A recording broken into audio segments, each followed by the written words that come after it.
তো আজকে টেন্সার শুরু করব আমরা।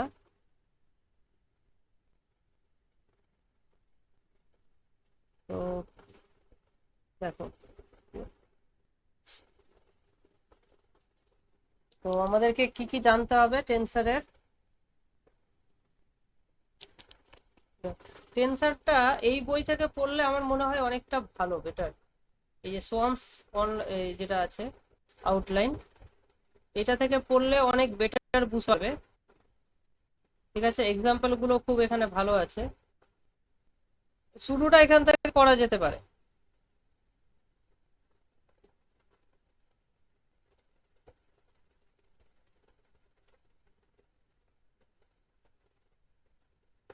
তাহলে এটা বেটার হবে। প্রথমে যেটা হবে যে ডাবল এই সামেশন কনভেনশন।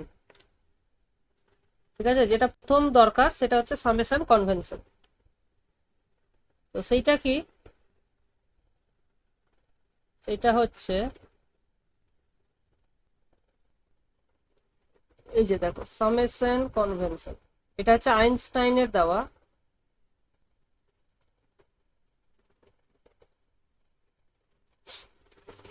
এইরকম যদি থাকে,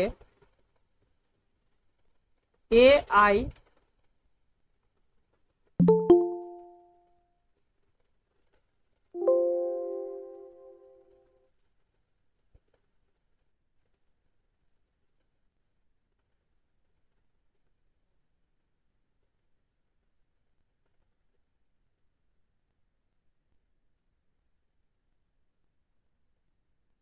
এ আই এক্স আই, মানে এই এআই গুলো হচ্ছে আমার ভেক্টর হিসাবে ভাবতে পারি, আর এআই গুলোকে কোএফিসিয়েন্ট হিসাবে ভাবতে পারি, যেখানে আই এর ভ্যালু হচ্ছে 1 to n। এইটাকে সামেশন চিহ্ন দিয়ে আমরা শুধুমাত্র শুধুমাত্র এআই এক্স আই দিয়ে ডিনোট করতে পারি। মানে যদি, তাহলে বুঝবো কি করে যে এটা সামেশন হবে? বুঝবো যে যদি কোনো ইন্ডেক্স, এই যেমন এখানে আই দুবার অকার করেছে, রিপিট হয়েছে, তার মানে বুঝতে হবে তাদের উপরে সাম দিতে হবে। ঠিক আছে, তো এখানে ডাবল অকার করলে সেটা আমরা বুঝবো যে সাম হবে। এইটা দেখে আমরা বুঝবো যে সাম হবে কি হবে না। ঠিক আছে, বোঝা গেছে? এইটুকুই এখানে। যেমন এইখানে দেখো, এই যে এআই এক্স আই, এই যে দেখো দুবার আছে, তো এইটাকে আমরা শুধুমাত্র এআই এক্স আই লিখলেই হবে। ঠিক আছে, যেমন এইখানে দেখো এ আই আই এক্স কে আছে, এখানে এক্স কে কিন্তু একবারই আছে, তার মানে এই এর কে এর উপরে কোনো সাম হচ্ছে না। এখানে যেহেতু আই আই দুবার আছে, দুটো আই আছে, তার মানে বুঝতে হবে আই এর উপরে সাম আছে, তার মানে এখানে 1 1 2 2 3 3 4 4 এইভাবে। এখানে যে যে আছে, তার মানে জে এর উপরে সাম হবে, আইটা এখানে ফিক্সড। এখানে দেখো I11 I1 X1, এখানে দেখো AI2 X2, তাহলে বুঝতে পারছো এখানে যেটা চেঞ্জ হচ্ছে 1 2 3 করে। এটাই হচ্ছে কনভেনশন। তাহলে যেটার উপরে সাম হবে সেটাকে বলা হয় ডামি ইন্ডেক্স, আর যেটা ফিক্স থাকবে সেটাকে বলা হয় ফ্রি ইন্ডেক্স। তাহলে এই যে এখানে দেখছো এই এক্সপ্রেশনটা, এখানে ডামি ইন্ডেক্স কোনটা কেউ বলো? হ্যালো, হ্যাঁ স্যার। এখানে ডামি ইন্ডেক্স কোনটা? স্যার, যেটা মানে দুবার থাকবে মানে ওই যেটার উপর সামটা হবে। হ্যাঁ, তো এখানে যেটা হচ্ছে ডামি ইন্ডেক্স, মানে এখানে তুমি যে যে যেমন দিচ্ছ, এখানে তুমি কে কেউ দিতে পারো, চেঞ্জ করতে পারো। বুঝতে পেরেছো? কিন্তু এইখানে আইটা ফিক্সড, আইটাকে চেঞ্জ করা যাবে না।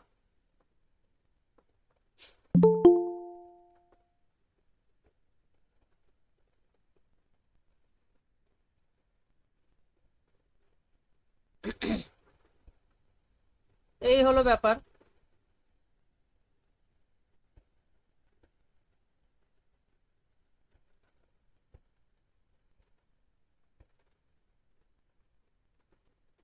এই যে দেখো, occurring twice as a subscript, twice as a superscript, or once as a subscript and once as a superscript, তাহলে সেটা অটোমেটিক্যালি সাম হয়ে যাবে। এটাই হচ্ছে Einstein convention.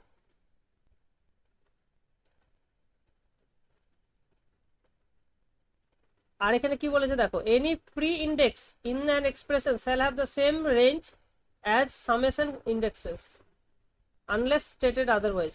No index may occur more than twice, দুবারের বেশি কোনো ইন্ডেক্স থাকবে না এক্সপ্রেশনে। এই হচ্ছে ব্যাপার। এখানে ডাবল সামেশন নিয়ে কাজ করেছে, ওই একই রকম ব্যাপার। এখানে তার মানে বুঝতে হবে যে দেখো এখানে আইটাও রিপিট করছে আবার জেটাও রিপিট করছে, তার মানে বুঝতে হবে দুটোকেই চেঞ্জ করতে হবে, ঠিক? তাহলে এইটা কি হবে, এখানে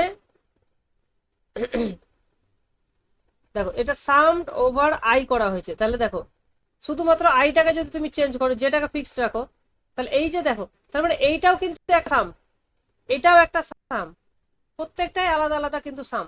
তার মানে এইখানে এন এন সংখ্যক টার্ম আছে, এর মধ্যে এন সংখ্যক, টোটাল এন স্কোয়ার টার্ম আছে। তো এইটাকে আবার ভাঙলে এইরকম তুমি পাচ্ছ।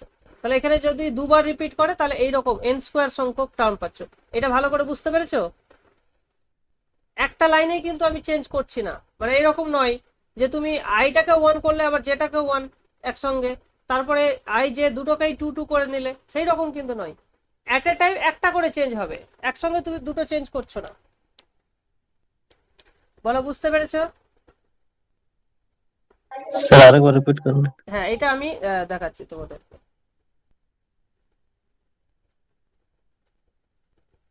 ডাবল সাম,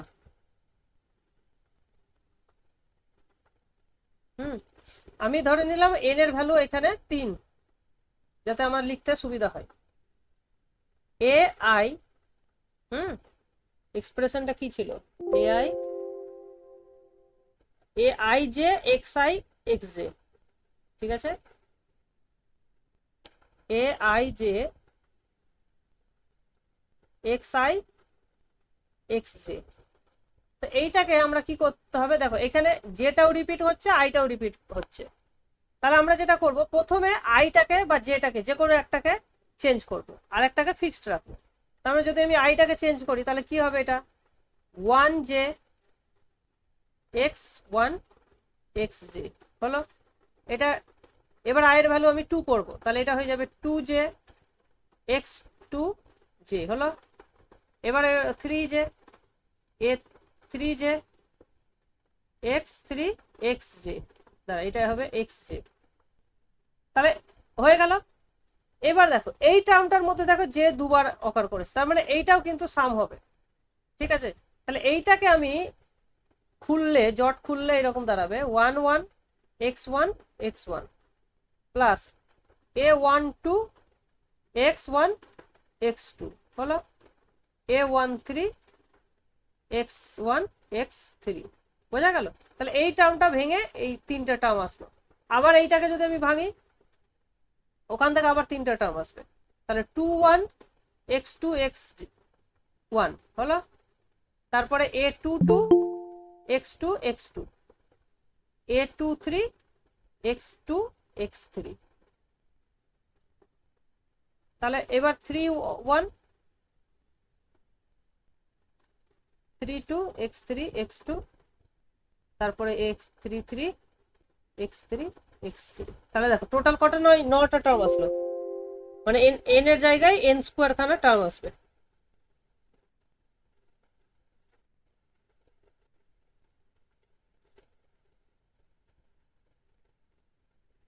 বোঝা গেল?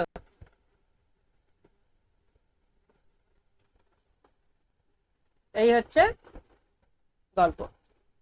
এইটা এই এক্সাম্পলটা কি বলছে দেখো, এখানে আই আছে, আর আর হয়েছে, এস এস হয়েছে, তার মানে এখানে এন এর ভ্যালু 2, তাহলে 2 দুগুণে 4 আসা উচিত। এই দেখো 1 2 3 4, চারটে টার্ম আসছে, y2 তেও চারটে টার্ম আসছে। এই হচ্ছে গল্প। মানে এখানে আইটা 1 2 ভ্যালু নিচ্ছে, সেই জন্য y1 y2, বেসিক্যালি এখানে দুটো ইকুয়েশন। তার মানে দেখো এই যে দুটো একসঙ্গে এই ছোট্ট চিহ্ন দিয়ে লেখা গেল, জাস্ট একটা এক্সপ্রেশন দিয়েই হয়ে গেল। এটা হচ্ছে সামেশনের মানে সুবিধা আর কি। আর সাবস্টিটিউশনে আমরা কি করতে ডামি ইন্ডেক্সকে চেঞ্জ করে লিখতে পারি, যে কোনো চিহ্ন দিয়ে আমি লিখতে পারি। বোঝা গেল? এই হচ্ছে, এগুলো দেখে লাভ নেই। হ্যাঁ, ক্রনেকার ডেল্টা চিহ্নটা মনে রাখতে হবে, delta i J same as delta i J ওপর নিচে, বা মানে হচ্ছে যে যদি আই জে সমান হয় তাহলে 1 ভ্যালু হবে, আদারওয়াইজ 0 ভ্যালু হবে। ওকে, এই কারণেই এই জিনিসটা হচ্ছে। আর ডেল্টা আই জে আর ডেল্টা জে আই সমান। তো এই যে এইটার মানেটা কি, তাহলে delta i j x i x j, এটার মানেটা তাহলে কি, এখানে কিন্তু টোটাল তাহলে এন এর ভ্যালু 3, মানে 9টা টার্ম আসবে। এই যে 9টা টার্ম তুমি লিখছে, কিন্তু ওই যে 9টা টার্মের মধ্যে যখন ডেল্টা আই জে তো যদি আই আর জে আলাদা হয় তাহলে তো কোনো ভ্যালু 0 হয়ে যাবে। তাহলে শুধুমাত্র যখন আই জে দুটোরই ভ্যালু 1, বা দুটোরই ভ্যালু যখন 2, দুটোরই ভ্যালু যখন 3, তখনই মাত্র ভ্যালুগুলো থাকবে, এবং তখন ভ্যালুগুলো 1। সো এই জন্য তুমি x1 ইন্টু x1 পাচ্ছ, তার মানে x1 square plus x2 into x2 পাচ্ছ, আর বাকি জায়গাগুলো 0 চলে আসছে। বুঝতে পেরেছো? সো এই জিনিসটা খেয়াল রাখতে হবে। এই ধরনের ক্যালকুলেশন কিন্তু আমরা পরবর্তীকালে পেতে পারি। বলো, ব্যাপারটা বুঝতে পেরেছো? তাহলে এই জিনিসটা, হ্যাঁ এই জিনিস তাহলে হয়ে যাচ্ছে এক্স আই আই, কারণ এখানে দেখতেই পাচ্ছ এক্স আই মানে x1 into x1, x2 into x2, এটা মানে স্কোয়ার। ঠিক আছে, স্কোয়ার লিখতে গেলে ব্র্যাকেটে লিখতে হবে। আর ওপরে ওগুলো কিন্তু সবই সুপারস্ক্রিপ্ট। এই যে এখানে আরটা হচ্ছে সুপারস্ক্রিপ্ট, আর এই নিচের গুলো হচ্ছে সাবস্ক্রিপ্ট।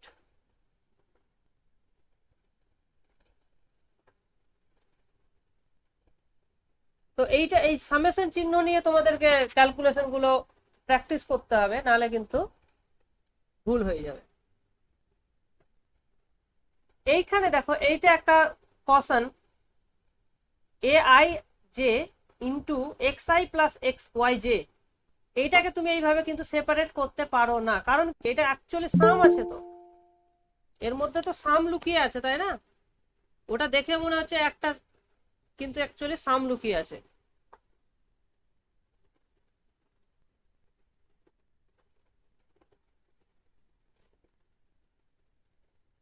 হুম, তো এই জায়গাটা ভালো করে বুঝো। আমরা এখানে এন এর ভ্যালু 3 এর জন্য এটা করে দেখাবো, এ i j into x i plus x J বলতে কি বোঝাচ্ছে। ঠিক আছে, এটা যদি আমরা ক্যালকুলেশন করে দেখি তাহলে কি মানে ব্যাপারটা পরিষ্কার হয়ে যাবে। দেখো, A I A J x i plus x j, এটার মানেটা কি? এটার মানে যদি আমরা ওই এন এর ভ্যালু এখানে 3 দিয়ে, তাহলে এখানে বেসিক্যালি 9টা টার্ম আসবে। ঠিক আছে, এটার ভ্যালু 9টা টার্ম আসবে। তো এখানে আমরা প্রথমে আইটাকে চেঞ্জ করব, তাহলে এখানে 1 j x1 plus x j হলো, plus 2 j x2 plus x j হলো, a3 J x3 plus x J. এইবার এখানে যে আছে, এখানে যে আছে, তাহলে এখানে আবার 3টে টার্ম আসবে, তাহলে এখানে আমার আসবে 1 x1 প্লাস এক্স জে হলো, sorry x1 plus a12 x1 plus x2, a13 x1 plus x3। এইগুলোকে তুমি সেপারেট করতে পারো, অবভিয়াসলি কোনো অসুবিধা নেই, কারণ এগুলো এক একটা নাম্বার। ঠিক আছে, আবার জে এর ভ্যালু যদি 2 বসাই, মানে এখানে এই টার্মটাকে এবার যদি ভাঙি, তাহলে এখানে আবার 3টে টার্ম আসবে, তাহলে 21 x2 plus x1, a22 x2 plus x1 x2, a33 sorry a23 x2 plus x3 হলো, plus a31 x3 plus x1, a32 x3 plus x2, a33 x3 plus x3। এইটা আসলো। আর অন্যদিকে এইটা যদি আমরা দেখি, এ i j x J plus A i j x I, এইটা x J, এইটার মানেটা কি? দেখো, এইখানে কটা টার্ম আছে? যেহেতু এখানে শুধুমাত্র যেটা ফিক্সড, আইটা চেঞ্জ হচ্ছে, তার মানে এখানে বেসিক্যালি 3টা টার্ম আছে, আর এইখানেও 3টা টার্ম আছে, তো টোটাল 6টা টার্ম হচ্ছে। বুঝতে পেরেছো? তাহলে এইটা কিন্তু কি হয়ে গেল, এইটা হয়ে গেল আমাদের এক্স A1 যে x1, A2 যে x2, A3 যে x3 হলো, প্লাস এইটাকে যদি এবার যে এর উপরে সাম, তার মানে এটা I1 x1, AI2 x2, AI3 x3। তাহলে দেখো এইটা আমরা 6টা টার্ম পেলাম এখানে, আর এইখানে 3টা টার্ম পেলাম।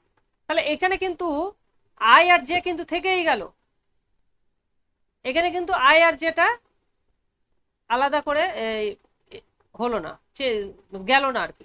এখানে যেমন আই জে কিছুই থাকলো না, এখানে কিন্তু আই আর জে থেকে গেল। তো এই হচ্ছে ডিফারেন্স। তাহলে ওই রকম ঝট করে দেখে আমরা কিন্তু ওটা করব না, মানে এটা এইভাবে লিখে দেবো না, ঠিক আছে? কিন্তু যদি এখানে দুটোই জে জে থাকে, যেমন এখানে এক্স জে, সরি এখানে ওয়াই জে ছিল, আমি এখানে চেঞ্জ করে এক্স জে করে দিয়েছিলাম, যাই হোক কোনো ব্যাপার নাই, একই রকম ভাবে হবে ওটা।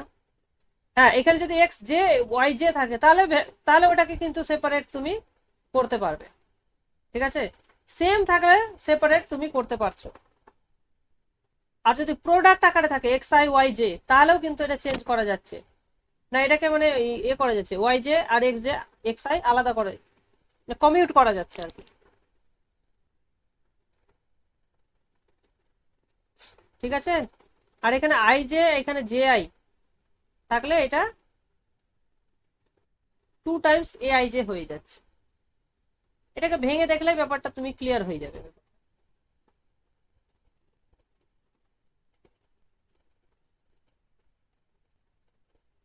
আচ্ছা, আর এটা মাইনাস থাকলে এখানে এটা 0 হয়ে যাবে আলটিমেটলি।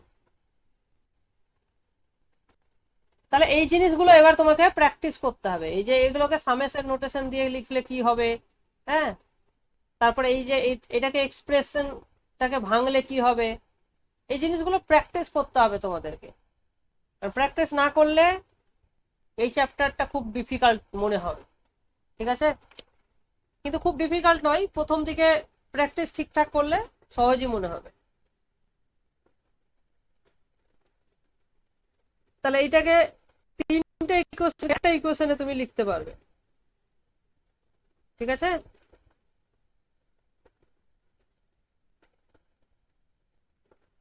বলো হয়ে যাবে, হবে কি হবে না?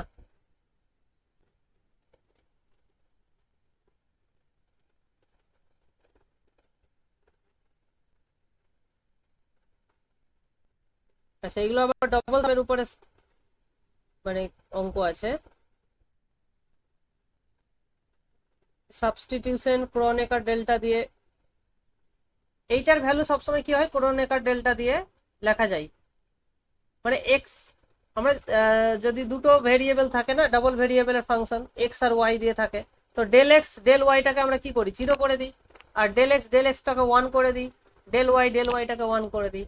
তার মানে বুঝতে হবে যে আলাদা যদি হয় তাহলে কিন্তু 0 হয়ে যায়, আর সেম হলে 1 হয়ে যায়, তাহলে মানে এইটা স্যাটিসফাই করছে। এই জিনিসটা অনেক সময় কাজে লাগে।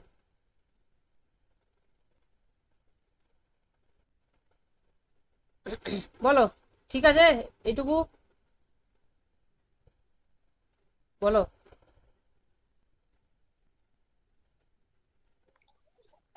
আচ্ছা,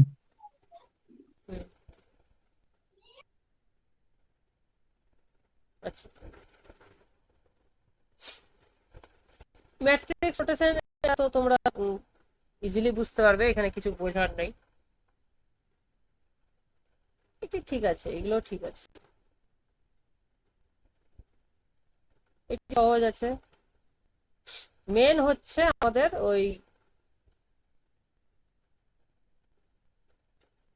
টেন্সারটা, দু ধরনের টেন্সার আমরা এখানে শিখবো, কন্ট্রাভেরিয়েন্ট আর কোভেরিয়েন্ট। এখানে বেশ এক্সাম্পল দিয়ে করে দেওয়া আছে, সেই জন্য এটা বেশ ভালো আর কি। হ্যাঁ, এই যে জেনারেল টেন্সর, এই চ্যাপ্টারটা হচ্ছে ইম্পর্টেন্ট চ্যাপ্টার। এখানে প্রথম যেটা মনে রাখতে হবে যে আমাদের যে কোফিসিয়েন্ট কোঅর্ডিনেট সিস্টেম যেটা আছে না, এক্স ওয়াই জেড, আমরা যেমন R3-তে লিখি, এখানে কিন্তু RN এ তোমাকে আমরা আগে লিখতাম, অভ্যাস ছিল ছোট থেকে x1 নিচে 1 2 3 দেওয়া। এখন থেকে তোমাকে অভ্যাস করতে হবে সবকিছু ওপরে দিয়ে, ঠিক আছে? ওপরে x1 x2 এইভাবে লিখতে হবে। তার মানে এরা কিন্তু পাওয়ার নয়, এগুলোকে কিন্তু পাওয়ার নয়, এগুলো হচ্ছে ইন্ডেক্স, সুপারস্ক্রিপ্ট আকারে লেখা হচ্ছে। বোঝা গেল? এটা কিন্তু মাথায় রাখতে হবে। আর যদি কোথাও পাওয়ার ইউজ করতে হয় তাহলে ব্র্যাকেটে ওটাকে লিখতে হয়। যেমন এইটা হচ্ছে x3^2, তার মানে এটা হচ্ছে 3 নম্বর যে কোঅর্ডিনেটটা আছে তাকে স্কোয়ার করা হচ্ছে।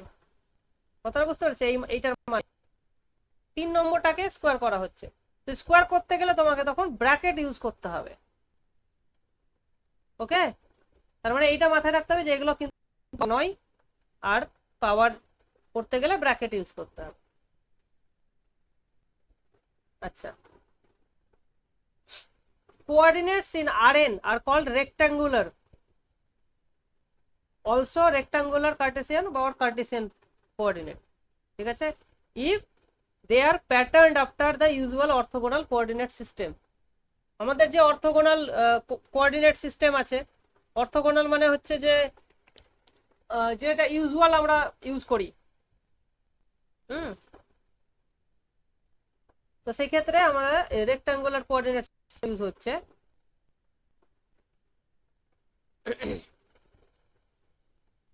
এই যে rectangular if the distance between two arbitrary points, যে এই ফর্মুলা দিয়ে পাওয়া যাচ্ছে, ঠিক আছে?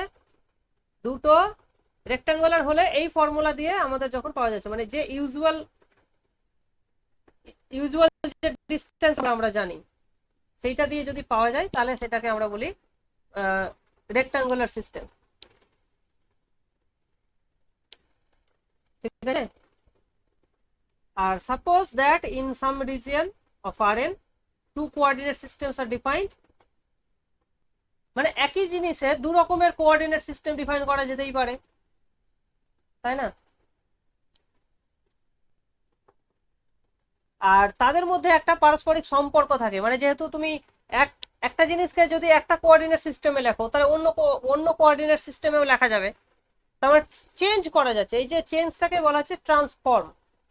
তাহলে কোঅর্ডিনেট ট্রান্সফরমেশন এটা আমরা কিন্তু করেছি, মানে যেমন তোমরা রেক্টাঙ্গুলার থেকে পোলার কোঅর্ডিনেট সিস্টেমে চেঞ্জ করেছো, তোমরা জানো, সেই জিনিসগুলো এখানে বলছে, ঠিক আছে? যে এই যে একটা ফর্মুলা আছে, যেমন আমরা পোলার কোঅর্ডিনেটের সঙ্গে 2D-তে এটা জানি যে এক্স ওয়াই যদি তোমার কার্টেসিয়ান কোঅর্ডিনেট থাকে, কার্টেসিয়ান কোঅর্ডিনেট যদি থাকে এক্স কমা ওয়াই, আর পোলারে যদি থাকে আর কমা থিটা, তাহলে এই দুটোর মধ্যে একটা সম্পর্ক আছে। সেই সম্পর্কটা আমরা কি জানি? এক্স সমান আর কস থিটা, ওয়াই সমান আর সাইন থিটা। এই হচ্ছে মানে কোঅর্ডিনেট ট্রান্সফরমেশন, এটাকে কি বলা হচ্ছে? Coordinate transformation. তাহলে এই পদ্ধতি দিয়ে তুমি যে কোনো এক্স ওয়াই এর রেসপেক্টে যদি কোনো জিনিসকে লিখো, তাহলে সেটাকে আর থিটার রেসপেক্টেও এইটা কাজে লাগিয়ে তুমি লিখতে পারবে।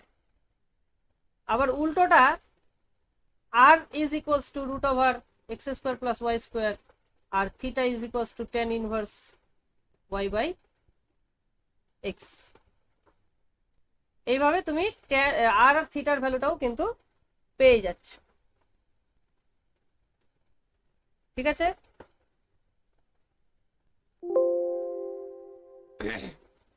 তো এখানে যে সেই জিনিসটাই করা হয়েছে, যে ধরে নাও যে এখানে এই বারটা হচ্ছে আর থিটা আর এইগুলো হচ্ছে এক্স ওয়াই, তো ওইভাবে তুমি চেঞ্জ করতে পারছো, একটা সম্পর্ক ওদের মধ্যে আছে।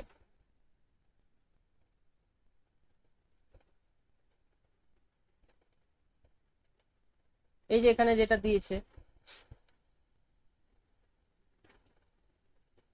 তারপর সিলিন্ড্রিক্যাল কোঅর্ডিনেট, এই কোঅর্ডিনেট গুলো ভালো করে বুঝতে হবে, ঠিক আছে? প্রথম চ্যাপ্টারের জন্য কোঅর্ডিনেট বোঝাটা খুব ইম্পর্টেন্ট। তাহলে সিলিন্ড্রিক্যাল মানে এখানে তিনটে টার্ম থাকবে, এইটা ভালো করে বোঝাই, ছবিটা বোঝাই। এটা সিলিন্ডার দেখতে পাচ্ছ, এই যে পয়েন্ট, এই পয়েন্টের যে তিনটে মানে কোঅর্ডিনেট, সেটা হচ্ছে আর, থিটা আর জেড। আরটা কি? আরটা হচ্ছে অরিজিন থেকে এই পয়েন্টের দূরত্ব, আর এই এক্স অ্যাক্সিস হচ্ছে এই বরাবর, এক্স অ্যাক্সিস সঙ্গে যে অ্যাঙ্গেলটা করে সেটা হচ্ছে থিটা।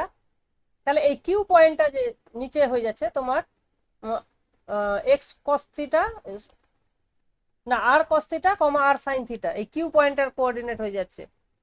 আর হাইটটা জেড, হাইটটা সেম থাকছে।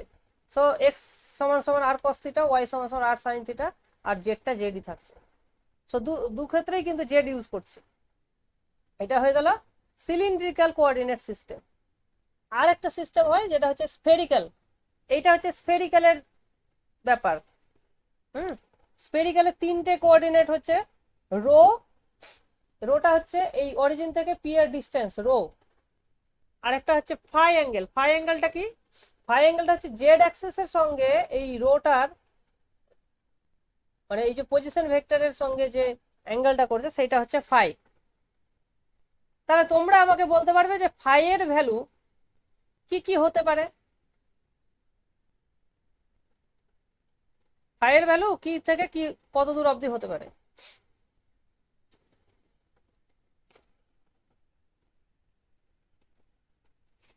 ছবিটা দেখে বলো।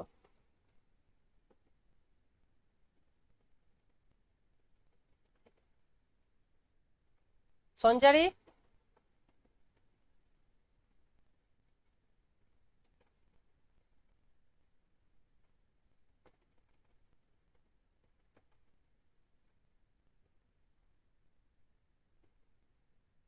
তোমরা আছো না চলে গেছো কেউ? স্যার কোশ্চেনটা আরেকবার করুন, ঠিক বুঝতে পারছি না। আরেকজন আছে সাধন, প্রাণেশ, হিমাংশু, কজন? ব্যাস। কোশ্চেনটা হচ্ছে, ভালো করে শুন, ছবিটা দেখো আর বোঝো। ফাই এর মান, এই যে পি পয়েন্টটা তুমি যদি যে কোনো জায়গায় তো হতে পারে পি পয়েন্টটা, তাই না? এই যে 3D স্পেস আছে তার যে কোনো জায়গায় পি হতে পারে। তার জন্য ফাই এর মান, ফাই এর রেঞ্জ আমি চাইছি, কোথা থেকে কোথায় হতে পারে ফাই এর রেঞ্জ। ফাইটা হচ্ছে জেড অ্যাক্সিসের সঙ্গে অ্যাঙ্গেল, কত ডিগ্রি অ্যাঙ্গেল করছে।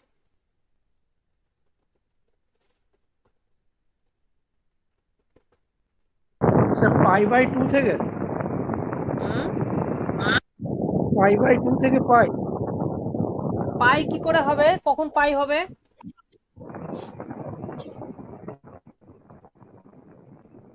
পাই কি করে হবে? কখন পাই হবে বলো? একটা পয়েন্ট তুমি করছো, অরিজিনের সঙ্গে যোগ করছো, যোগ করে জেড অ্যাক্সিসের সঙ্গে sir angle. Pi by 4 to π/2।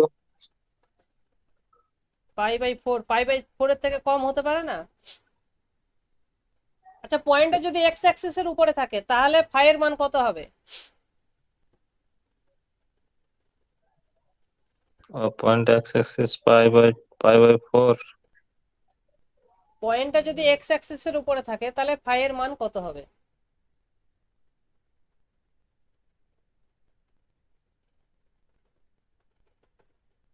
π/4 π/4 কেন হবে?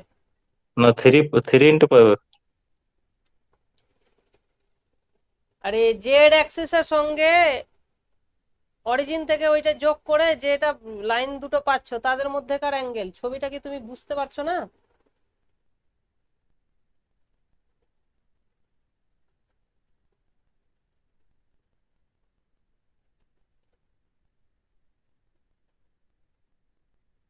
পয়েন্টটা এক্স অ্যাক্সিসের উপরে আছে, অরিজিনের সঙ্গে যোগ করো, যে ভেক্টরটা পাচ্ছ তার সঙ্গে জেড অ্যাক্সিসের সঙ্গে মাঝের যে অ্যাঙ্গেলটা কত?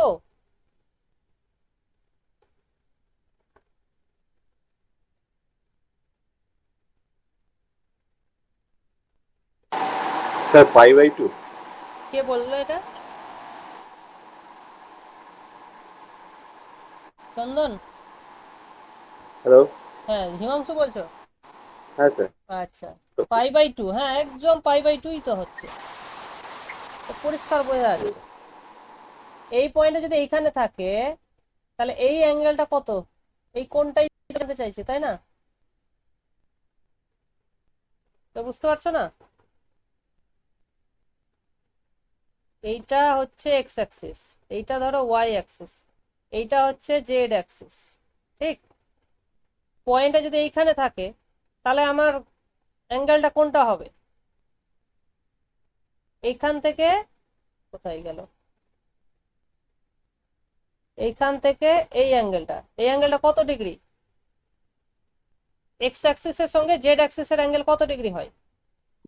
45 ডিগ্রি, 90 ডিগ্রি, সরি। হ্যাঁ, তাহলে এটা 90 ডিগ্রি হচ্ছে না?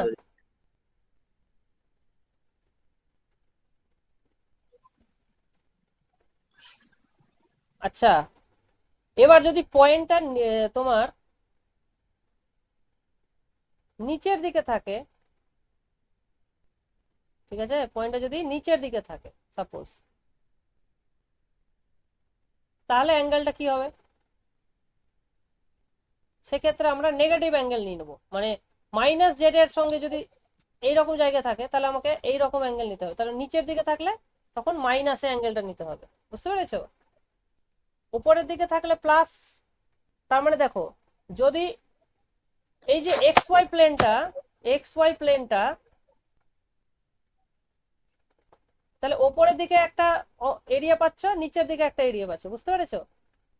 এরকম জায়গায় এরকম জায়গায়, তো ওপরের দিকে যে কোনো জায়গায় যদি তোমার পয়েন্টটা থাকে তাহলে তোমার অ্যাঙ্গেলটা হবে 0 থেকে 90-র মধ্যে, বুঝতে পেরেছো? যদি এক্স ওয়াই অ্যাক্সিস যে প্লেনটা তৈরি করছে সেই প্লেনটার ওপরে যদি পয়েন্টটা থাকে কোথাও, তাহলে অ্যাঙ্গেলটা কত হবে? 0 ডিগ্রি থেকে 90 ডিগ্রি। আর যদি নিচে থাকে তাহলে অ্যাঙ্গেলটা আমার নেগেটিভ হবে, তাহলে সেক্ষেত্রে আমার হবে -90 থেকে 0 ডিগ্রির মধ্যে হবে, বুঝতে পেরেছো? তাহলে পয়েন্টটা ধরো এক্স অ্যাক্সিস, ওয়াই অ্যাক্সিস বা এক্স ওয়াই প্লেনের যে কোনো জায়গায় যদি থাকে তাহলে কিন্তু সবসময় জেড অ্যাক্সিসের সঙ্গে অ্যাঙ্গেল, দেখো আমি যদি এক্স ওয়াই প্লেন এইখানে থাকে তাহলেও কিন্তু অ্যাঙ্গেলটা 90 ডিগ্রি হচ্ছে, হচ্ছে কি হচ্ছে না?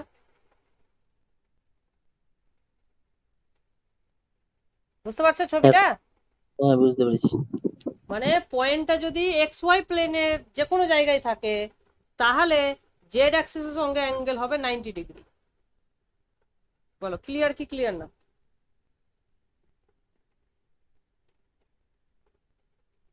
ঠিক আছে। হ্যাঁ স্যার। আর যদি পয়েন্টটা নিচের দিকে থাকে, হ্যাঁ মানে নেগেটিভ জেড অ্যাক্সিসের দিকে থাকে, তাহলে নেগেটিভ জেড অ্যাক্সিসের সঙ্গে অ্যাঙ্গেল করতে হবে, সেই তখন আমি নেগেটিভ মাইনাস সাইন দিয়ে অ্যাঙ্গেলটাকে লিখবো। কথাটা বুঝতে পেরেছো? তার মানে আমার তাহলে ফাই এর রেঞ্জ কি হলো? -90 থেকে +90 অব্দি। আর থিটার রেঞ্জ কত হবে? থিটাটা কোথায়? এক্স ওয়াই প্লেনে ধরো এইখানে যদি থাকে তাহলে এইটা হচ্ছে থিটা, এইটা যদি এক্স অ্যাক্সিস বলি তাহলে এইটা হচ্ছে থিটা। পয়েন্টে যদি এইখানে থাকে তাহলে এই অ্যাঙ্গেলটা হবে, পয়েন্টে যদি এইখানে থাকে তাহলে তুমি এই অ্যাঙ্গেলটা বলতে পারো। হ্যাঁ, তাহলে তুমি থিটার রেঞ্জ -180 থেকে +180 করতে পারো, অথবা 0 থেকে 360 ডিগ্রি করতে পারো, 0 ডিগ্রি থেকে 360 ডিগ্রি। ঠিক আছে, থিটার রেঞ্জ তুমি এইভাবে লিখতে পারো অথবা এইভাবে লিখতে পারো, কোনো অসুবিধা নেই। কিন্তু ফাই এর রেঞ্জ -90 থেকে +90 এইভাবে। তাহলে এই দুটো রেঞ্জ বোঝাটা কিন্তু ইম্পর্টেন্ট, অনেক সময় পরীক্ষাতে দিয়ে দেয় রেঞ্জটাই দিয়ে দেয়। ঠিক আছে, বুঝতে পেরেছ? আর এদের মধ্যে সম্পর্কটা আমাদের দরকার, তাহলে এই ছবিটা ভালো করে বুঝো, তাহলে তুমি সম্পর্কটা এখান থেকে ক্লিয়ার হয়ে যাবে। ঠিক আছে, এই যে কিউ পয়েন্টটা হচ্ছে এক্স ওয়াই প্লেনে তার প্রজেকশন নেওয়া হচ্ছে, পি পয়েন্টের প্রজেকশন নেওয়া হচ্ছে কোথায়? এক্স ওয়াই প্লেনে। তাহলে অরিজিন থেকে এই কিউ এর দূরত্বটাকে বলা হচ্ছে আর। ঠিক আছে, তাহলে এই যে পি পয়েন্টটা হচ্ছে তোমার রো ফাই থিটা, অথবা এক্স ওয়াই জেড ফর্মেও লিখতে পারো, এক্স ওয়াই জেড ও, অথবা রো ফাই থিটা। ঠিক আছে, রো ফাই থিটা। আর নিচে কিউটা তাহলে কি হয়ে যাবে, কিউটা হয়ে যাবে এক্স ওয়াই কমা জিরো। ঠিক আছে, এক্স ওয়াই কমা জিরো, এটা 2D তে ছবিটা হয়ে যাবে। তাহলে 2D তে ছবিটার জন্য আমরা কি জানি, তাহলে এইখানে যদি আমি ছবিটা আঁকার চেষ্টা করি,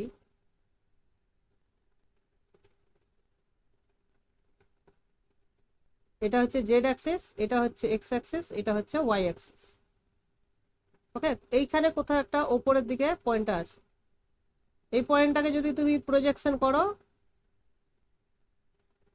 এইখানে কিউ পয়েন্টটা পাওয়া গেল, এটা হচ্ছে পি। তাহলে পি এটা হচ্ছে তোমার এক্স কমা ওয়াই কমা জেড, অথবা আর ফাই থিটা।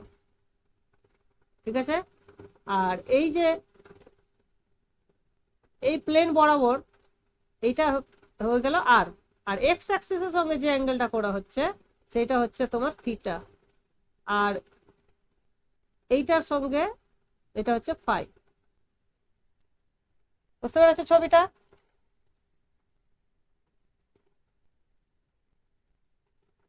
তাহলে এই বরাবর তুমি যদি একটা দাগ টানো ওয়াই অ্যাক্সিসের সঙ্গে, আর এখানে এই বরাবর যদি তুমি টানো, তাহলে এই ভ্যালুটা কত বলতে পারবে? এইটা দেখো, এইটাকুর মান হবে ওয়াই, আর এইটুকুর মান হবে এক্স।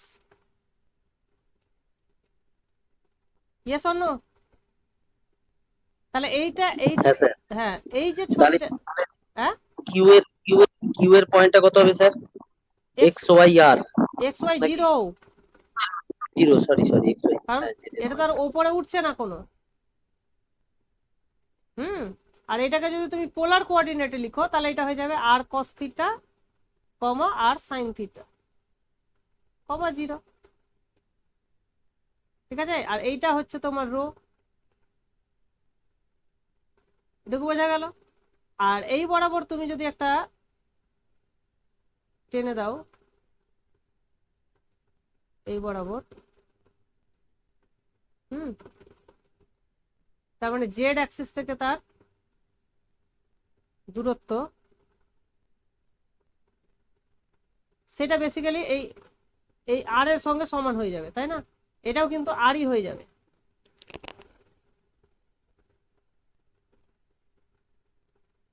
ঠিক আছে, আচ্ছা আমরা কিন্তু এইবার এই ত্রিভুজটার কথা মনে মনে ভাবো, এইখানে কিন্তু এইটা 90 ডিগ্রি, হ্যাঁ এটা 90 ডিগ্রি, আর এইটা যদি ফাই হয় তাহলে এই অ্যাঙ্গেলটাও কিন্তু কত হবে, ফাই হবে। ঠিক না? আর এই হাইটটা হচ্ছে জেড। তাহলে এই ছবিটাকে যদি আমি এইভাবে আঁকার চেষ্টা করি, ঠিক এই দিক দিয়ে তুমি যদি তাকাও, তাহলে এই যে এটা হচ্ছে 90 ডিগ্রি, নিচে হচ্ছে আর,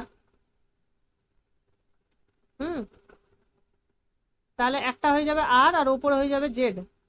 তাহলে এটা হয়ে যাচ্ছে আর, এইটা হয়ে যাচ্ছে জেড, আর এইটা হয়ে যাচ্ছে তোমার রো। এই ছবিটাকে উল্টো দিক থেকে তাকাও, এই এই এই সাইড দিয়ে তাকাও, হ্যাঁ তাহলে তোমার ডান দিকে মনে হবে আর আছে, এই ডান দিকে মনে হবে আর, ওপরের দিকে জেড, ওপরের দিকে জেড, আর এই অ্যাঙ্গেলটা হয়ে যাবে ফাই। ঠিক আছে, এই ছবিটা তুমি উল্টো দিক থেকে তাকালে দেখতে পাবে। আর এই দিক থেকে যদি তাকাও সামনের দিক থেকে, তাহলে এই ছবিটা এরকম দেখতে লাগবে। এটা আর, ওপরে এটা হচ্ছে জেড, আর এই বরাবর হচ্ছে তোমার রো, আর এই অ্যাঙ্গেলটা হয়ে যাচ্ছে ফাই।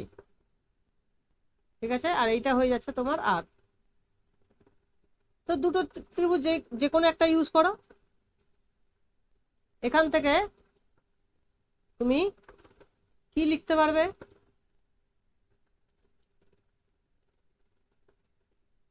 এখান থেকে জেড এর সঙ্গে রো এর একটা সম্পর্ক আছে,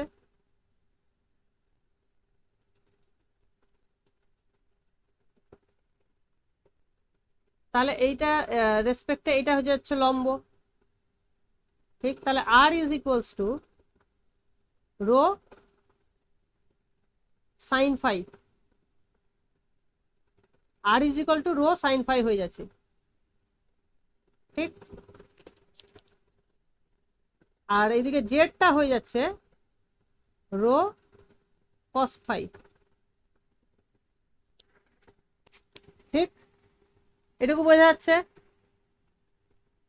তাহলে এক্স সমান সমান আমি কি জানি, এক্স সমান সমান আর কস থিটা, আর আর এর জায়গায় আমি লিখতে পারি রো সাইন ফাই, তাহলে এটা হয়ে যাচ্ছে rho sine phi cos theta হলো। ওয়াই ইজ ইকুয়ালস টু হয়ে যাচ্ছে আর সাইন ফাই, আর সাইন থিটা, তাহলে আর এর জায়গায় রো সাইন ফাই, আর এদিকে হয়ে যাচ্ছে সাইন থিটা, আর জেড ইজ ইকুয়ালস টু হয়ে যাচ্ছে আবার রো কস ফাই। তাহলে এইটা হচ্ছে আমাদের ট্রান্সফরমেশন রুল। বলো, বুঝতে পেরেছো না পারোনি? একদম ক্লিয়ার স্যার, বুঝতে পেরেছি। হুম, এই ছবিটা মনে মনে তোমাদেরকে ভাবতে হবে। এখানে দুটো ত্রিভুজ আমরা ইউজ করছি, একটা হচ্ছে এই নিচের ত্রিভুজটা, আর একটা হচ্ছে এই ত্রিভুজটা, ঠিক আছে। নিচের ত্রিভুজ দিয়ে আমরা পাচ্ছি যে এক্স এর ভ্যালু হচ্ছে আর কস, আর এক্স এর ভ্যালু আর কস থিটা, ওয়াই এর ভ্যালু আর সাইন থিটা, এটা পেয়ে গেলাম নিচের থেকে।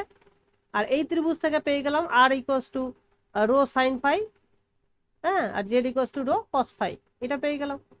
এবার জাস্ট সবটাকে ইউজ করলে তুমি এটা পেয়ে যাচ্ছ, ঠিক আছে। তো এইটাকে তোমাকে ছবিটা ভিজুয়ালাইজ করতে হবে, হয় এই ছবিটা ভিজুয়ালাইজ করো বা এই ছবিটা ভিজুয়ালাইজ, যে কোনো একটা ছবি।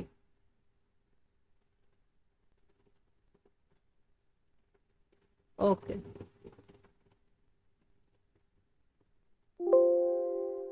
তাহলে এইটা আমরা ডিসকাস করলাম স্ফেরিক্যাল কোঅর্ডিনেট। এটাকে কি বলা হচ্ছে? Spherical coordinate system. Spherical coordinate system, এটা মনে রাখবে, রো ফাই তারপরে থিটা, রো ফাই থিটা, ঠিক আছে। তাহলে 1 নম্বর হচ্ছে রো, 2 নম্বর হচ্ছে ফাই, আর 3 নম্বর হচ্ছে থিটা। আর যদি বলি সিলিন্ড্রিক্যাল, সিলিন্ড্রিক্যালে জেডটা জেডই থাকছে, আর এদিকে থাকছে আর এদিকে থিটা, তাহলে আর থিটা জেড, এটা হচ্ছে সিলিন্ড্রিক্যাল, ঠিক আছে। এই যে দেখো, এই জিনিসটা এখানে করেছে।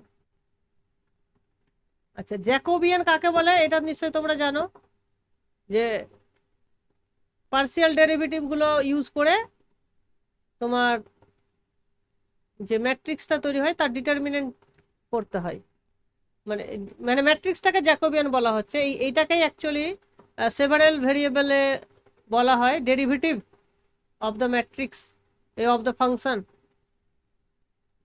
ঠিক আছে। এইটা দাঁড়াও, এটাকে তোমাকে এইভাবে তোমরা ডেরিভেটিভটা যখন আমরা পড়ি না, যে একটা ফাংশন যদি থাকে এফ, ধরো ইউএন, ইউ হচ্ছে একটা ধরো ওপেন সেট, আর এন থেকে আর এম এ হচ্ছে একটা ম্যাপ, ঠিক আছে। তাহলে f of x, x one, x two dot dot x n, এইটাকে লেখা যাবে এম সংখ্যক কম্পোনেন্ট থাকবে। তাহলে প্রত্যেকটাকে আমি ধরো F1 নাম দিচ্ছি,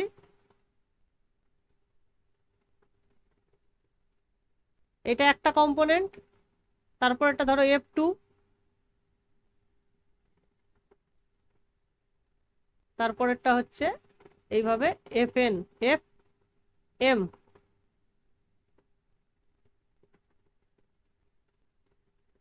বোঝা গেল? তাহলে এই যে এম সংখ্যক কম্পোনেন্ট তুমি পেলে, এবার derivative df, derivative of f, ডেরিভেটিভটা কি? Derivative of f at a point, ধরো x at a point is a linear map from R N to R M, is a linear map, is a linear map হয়।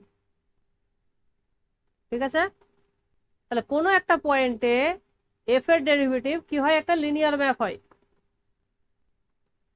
তাহলে এই linear map যে কোনো হয়, তাহলে তার একটা ম্যাট্রিক্স থাকে। ম্যাট্রিক্স, যে কোনো লিনিয়ার ম্যাপকে ম্যাট্রিক্সের আকারে লেখা যায়। তাহলে এই যে ম্যাট্রিক্সটা হবে, তাহলে matrix of dfx is given by, এইভাবে লিখতে হয়। সেটা কি? f1 এর পার্সিয়াল ডেরিভেটিভ গুলো লিখবে, তাহলে ডেল f1 ডেল x1 হলো ডেল f1 ডেল x2, এইভাবে ডেল f1 ডেল xn।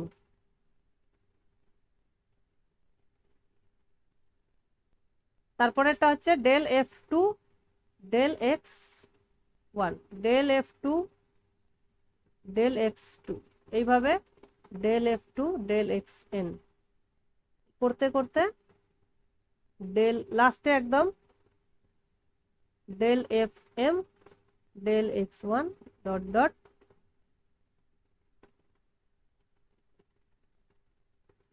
তাহলে এটা কত বাই কত ম্যাট্রিক্স হলো? দেখো m বাই n, m সংখ্যক রো, 1 2 3 m সংখ্যক রো আর n সংখ্যক কলাম। তাহলে এই যে ম্যাট্রিক্সটা হলো, এইটাকেই বলা হচ্ছে জ্যাকোবিয়ান ম্যাট্রিক্স। ঠিক আছে, this is known as Jacobian matrix.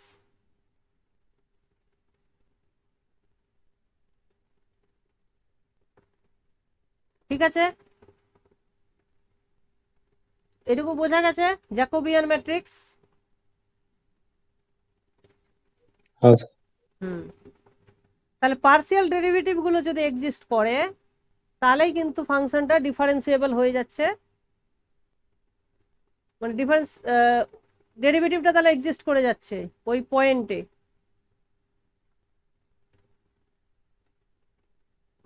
ঠিক না?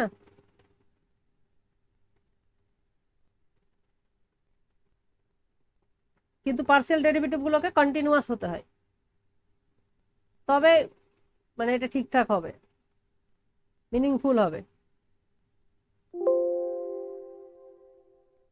তো যাই হোক,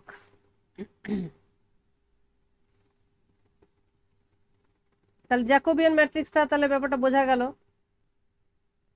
এই ক্ষেত্রে তোমার সবটা হয়ে যাচ্ছে, যেহেতু কোঅর্ডিনেট সিস্টেমগুলোর জ্যাকোবিয়ান ম্যাট্রিক্স বের করা হচ্ছে, তো এটা n বাই n ম্যাট্রিক্স হয়ে যাচ্ছে।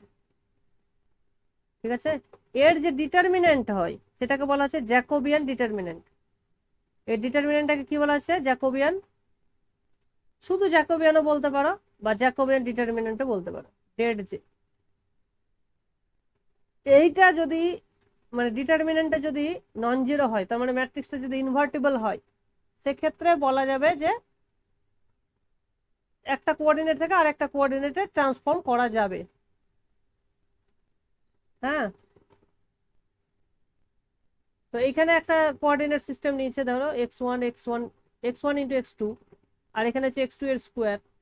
তাহলে এখানে জ্যাকোবিয়ান হচ্ছে 2 টাইমস x2 এর হোল স্কোয়ার। তাহলে x2 টা যদি নন জিরো হয়, তাহলে এটা কি হবে? ইনভার্টিবল হয়ে যাবে। তো ইনভার্টিবল হলে তখন কি হয়? লোকালি বাইজেক্টিভ হয়। লোকালি মানে একটা ছোট্ট ওপেন সেট পাওয়া যাবে, সেই ওপেন সেট থেকে ম্যাপটা বাইজেকশন হবে। পুরো পুরো সেটে হয়তো নাও হতে পারে, কিন্তু এটা লোকালি হবে, মানে ছোট্ট একটা ওপেন সেটে হবে। যে পয়েন্টে ইনভার্টিবল হচ্ছে সেই একটা পয়েন্ট নাও, সেই পয়েন্টকে ঘিরে একটা নেবারহুড পাওয়া যাবে, সেই নেবারহুডে ফাংশনটা ইনভার্টিবল হবে, বা ওটাকে বলা হচ্ছে লোকালি বাইজেক্টিভ।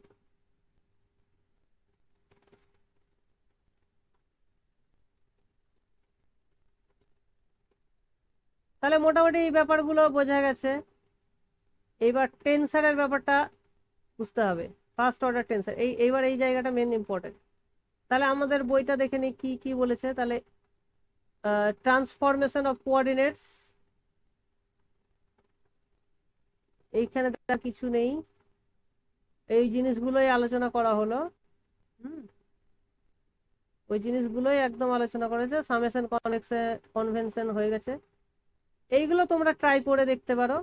এটা বাদ দাও, এই নোটটা বাদ দাও, 1.6 যেটা আছে এইটা আর এইটা, এই কটা জিনিস এখানে এক্সারসাইজ আছে, খুবই কম এক্সারসাইজ আছে বইটাতে। তো তোমরা এক্সারসাইজের জন্য এই বইটা ইউজ করতে পারবে। হ্যাঁ, সোয়ামস আউটলাইন যেটা বলেছি সেটা ইউজ করতে পারো এক্সারসাইজের জন্য, প্রচুর এক্সারসাইজ আছে, তোমরা নিজের মতো করে ইউজ করবে।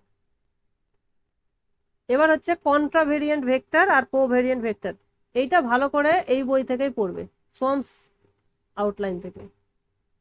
দেখো এখানে কি বলেছে, কনসিডারে ভেক্টর ফিল্ড। ভেক্টর ফিল্ড কাকে বলে? ভেক্টর ফিল্ড হচ্ছে যে প্রত্যেকটা পয়েন্টে একটা সেট যদি থাকে, ওই সেটের প্রত্যেকটা পয়েন্টে একটা করে ভেক্টর অ্যাসাইন করা আছে।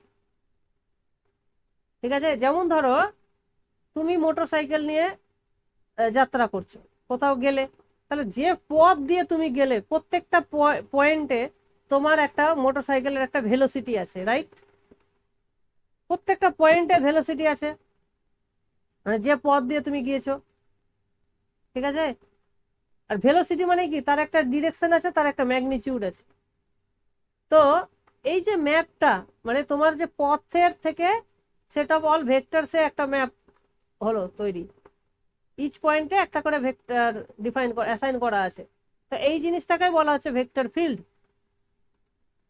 তাহলে vector field define on subset S, মানে কি এস এর প্রত্যেকটা পয়েন্টে একটা করে ভেক্টর অ্যাসাইন করা আছে। ঠিক আছে,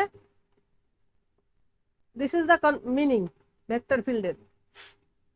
তাহলে এই যে প্রত্যেকটা ভেক্টর, এবার যেহেতু আর এন এর একটা বেসিস আছে, ঠিক আছে, ধরো E1 E2 En একটা বেসিস আছে। তাহলে এই যে ভেক্টর গুলো প্রত্যেকটা যে কোনো একটা পয়েন্ট নাও, সেই পয়েন্টে তাহলে ভেক্টরটাকে এই যে সামেশন VI EI ফর্মে লেখা যাবে, তাই তো? তাহলে ব্যাপারটা ভাবো কি, তাহলে ভিটা হচ্ছে একটা ভেক্টর ফিল্ড, তাহলে ভেক্টর ফিল্ড মানে একটা ম্যাপিং। তাহলে v is a mapping from s to RN। ঠিক আছে, তাহলে টেক এ পয়েন্ট, এস থেকে একটা পয়েন্ট নিচ্ছ এক্স। হ্যাঁ, তাহলে ভি অফ এক্স, তাহলে ভি অফ এক্স কি, ভি অফ এক্সটা হচ্ছে একটা ভেক্টর, তার মানে ওই যে তুমি বললে, আমি বললাম যে পথ, ওই পথ এক্সটা হচ্ছে সেই পয়েন্ট, একটা পয়েন্ট হচ্ছে অন দ্য পাথ, তার উপরে ভি এক্সটা হচ্ছে তোমার ভেলোসিটি ভেক্টর। তাহলে এইটা সমান সমান লেখা যাবে summation VI x into EI, যেখানে EIটা হচ্ছে কি, মানে E1 E2 there basis of RN। বোঝা গেল?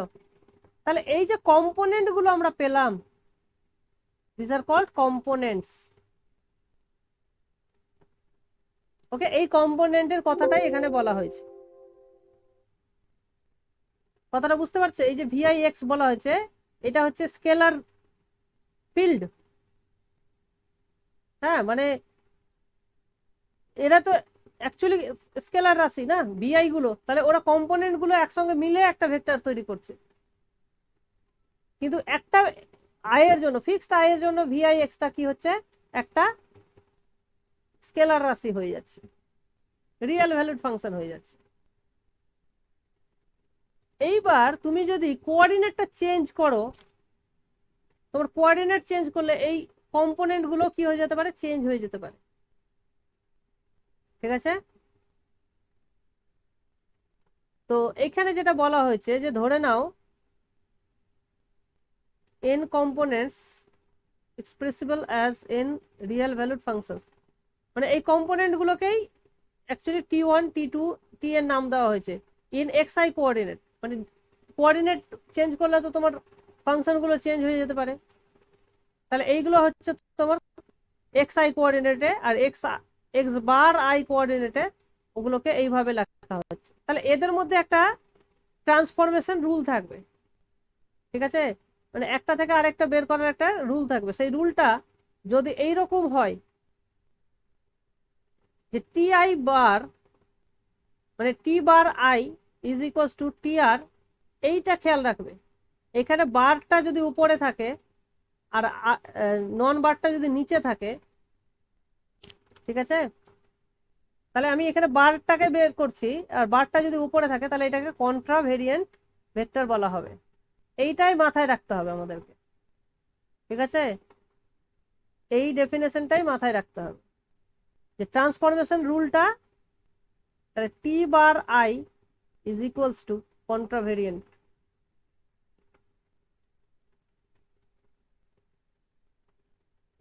ভেক্টর বা টেন্সর,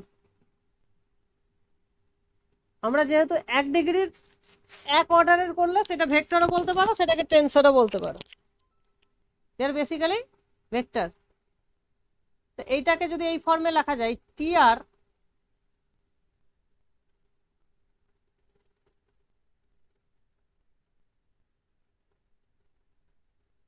তার মানে এইটা এইটা মানে কি, দেখো এখানে আর আর আর আছে, তার মানে এটা অ্যাকচুয়ালি সাম আছে।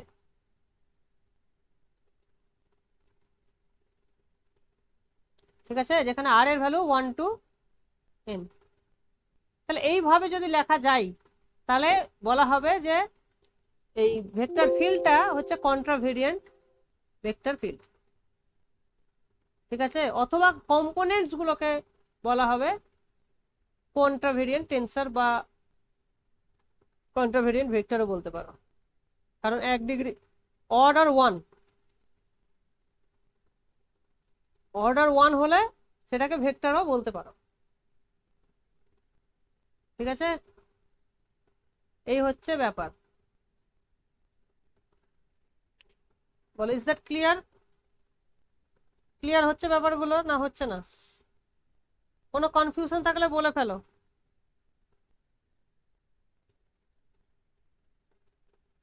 না স্যার, পুরো ক্লিয়ার হয়েছে, পুরো ক্লিয়ার। হুম, ভালো।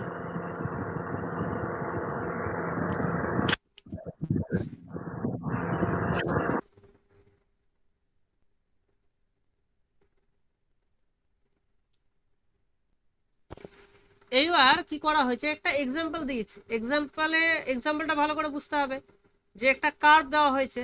এই যেটা আমি মোটর সাইকেলের এক্সাম্পল বললাম, মোটর সাইকেল মানেও তো কার্ভ, এই একটা পাথ, তুমি যে পথ দিয়ে যাচ্ছ আর কি মোটর সাইকেল চালিয়ে, তাহলে প্রত্যেকটা পথের প্রত্যেকটা পয়েন্টে যে ভেলোসিটি ভেক্টর আছে, হ্যাঁ, তো এরকমই ধরো একটা কার্ভের প্রত্যেকটা পয়েন্টে তুমি যদি ট্যানজেন্টটাকে কনসিডার করো, হ্যাঁ,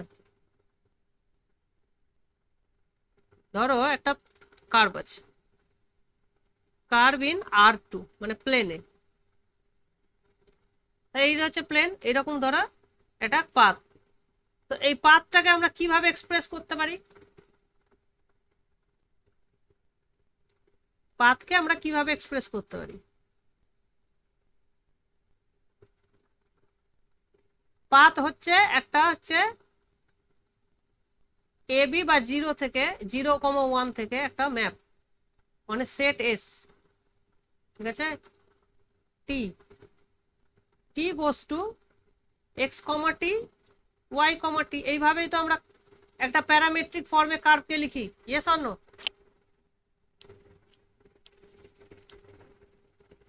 যেমন এক্সাম্পল হিসাবে যদি আমরা এই কার্ভটা বলি, এই যে সার্কেল, ঠিক আছে, এটা ধরো টি ইকুয়ালস টু 1 এই 0-তে এখানে আছে টি ইকুয়ালস টু 0, আর টি ইকুয়ালস টু 1-এ আবারও ঘুরে ফিরে ধরো এখানে যদি চলে আসে, তাহলে এইটাকে আমরা এইভাবেও করতে পারি যে 0 to 1 অ্যাজ এ ম্যাপ হিসাবে অন R2, ম্যাপটা হচ্ছে এইভাবে যে টি গোস টু এই প্রত্যেকটা পয়েন্ট, ধরো এখানে যে কোনো একটা পয়েন্ট আছে, এটাকে আমি কিভাবে এক্সপ্রেস করতে পারি, এই পয়েন্ট আমরা জানি কি cos theta comma I theta, cos theta comma sine theta আকারে লেখা যায়। তাহলে এইটাকে আমরা লিখতে পারি কস 2 পাই ইন্টু টি কমা সাইন 2 পাই ইন্টু টি।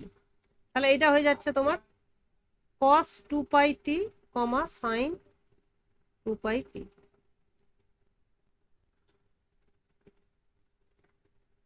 ঠিক আছে, এইভাবে লিখতে পারা যায়, ইয়েস অর নো?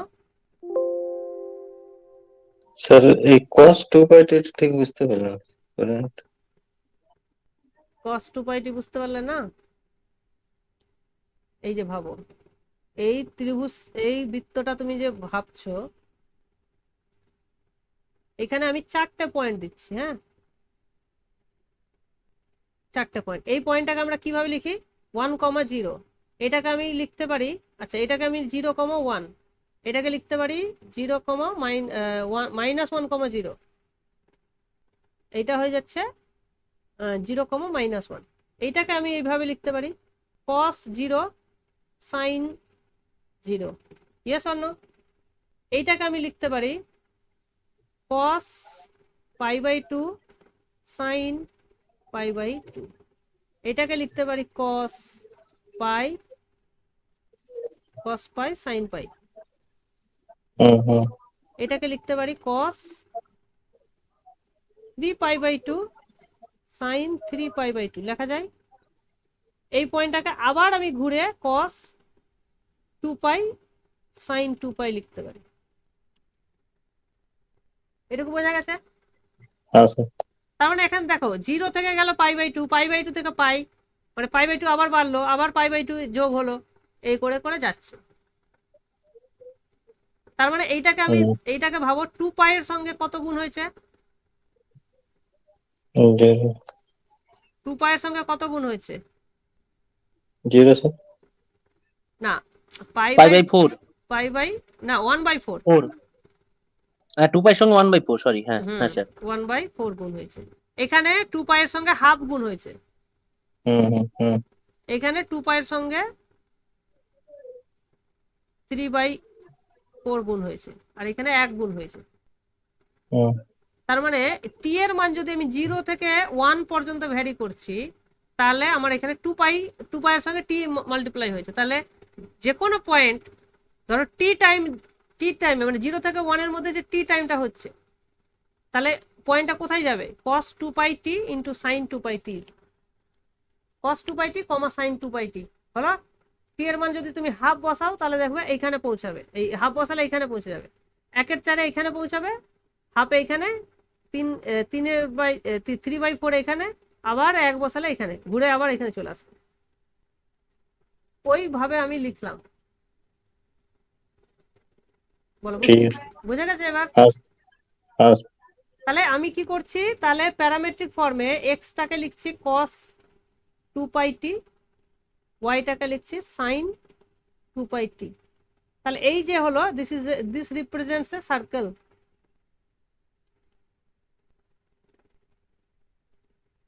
ঠিক আছে, তাহলে প্রত্যেকটা পয়েন্টে একটা করে আমি কি পাবো? ট্যানজেন্ট ভেক্টর পাবো না? প্রত্যেকটা পয়েন্টে আমি একটা করে ট্যানজেন্ট ভেক্টর পাবো। সেই ট্যানজেন্ট ভেক্টরটাকে আমি কিভাবে এক্সপ্রেস করি? সো ট্যানজেন্ট ভেক্টর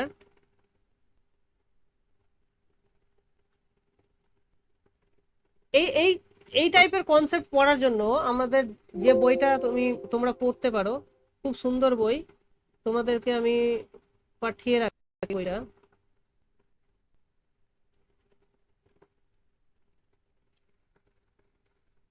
এই কুমার সেনের একটা বই আছে ডিফারেন্সিয়াল জিওমেট্রির উপরে, খুব সুন্দর বই।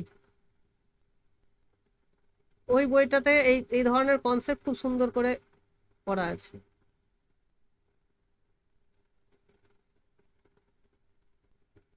তো এটা তোমরা পড়তে পারো।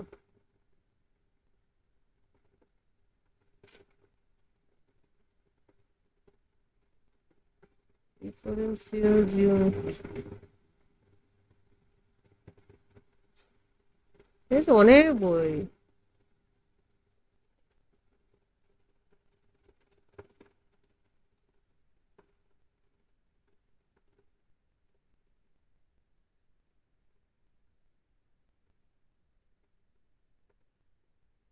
এই যে আছে কুমার সেন,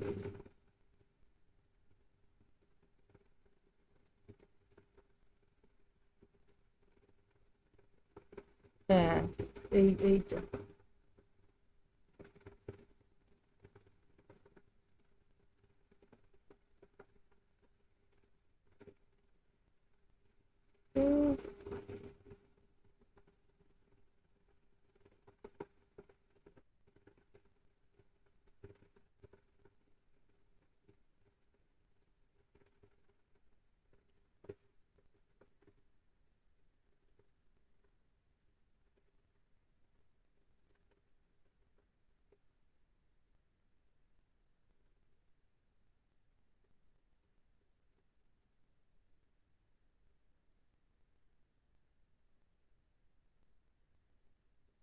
এই খুললো কেন?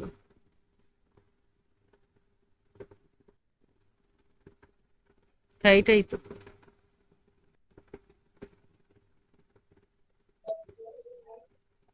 ওটার সাথে লাইভ গ্রুপ নাকি আছে? হ্যাঁ হ্যাঁ হ্যাঁ ওই। ওটা একটা আলাদা টাইপের গ্রুপ নাকি? না না, এই এই রিলেটেডই বই। আহ,